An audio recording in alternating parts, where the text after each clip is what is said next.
अस्सलामुअलैकुम, मैं हूँ महविश इमरान। आज मैं जो आप लोगों के लिए रेसिपी लेकर आई हूँ वो है मटन कढ़ाई।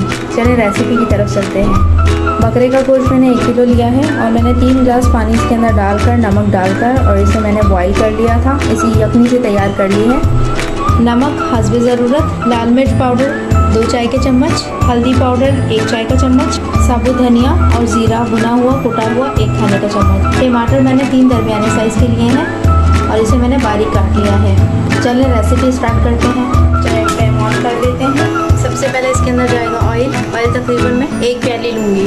ऑयल गर्म हो चुका है। अब मैं इसके अंदर बकरे का गोश्त शामिल करूँगी और सिर्फ मैं इसके अंदर बकरे का गोश्त ही डालूँगी। मैं यखनी अभी बचा लूँगी, यखनी मैं बाद में यूज़ करूँगी।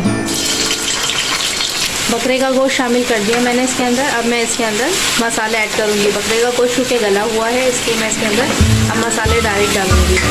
1 टीस्पून मैंने नमक पहले ही अपनी में शामिल कर दिया था। अब मैं 1 टीस्पून अभी नमक डालूँगी। लाल मिर्च पाउडर जाएगा, हल्दी पाउडर जाएगा।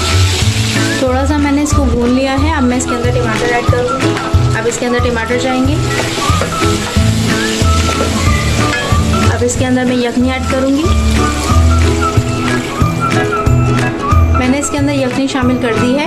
अब मैं इसे तकरीबन 15 मिनट तक तेज़ आंच पे पकाऊंगी, जब तक कि ये बिल्कुल खुश्क ना हो जाए और टमाटर इसके गल ना जाए।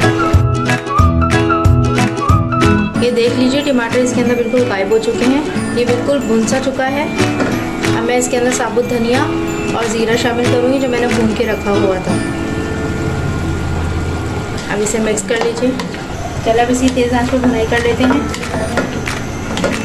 ये देख लीजिए बिल्कुल भुन चुका है। अब मैं इसे डिश आउट कर लूँगी। चलिए अब इसे डिश आउट कर लेते हैं।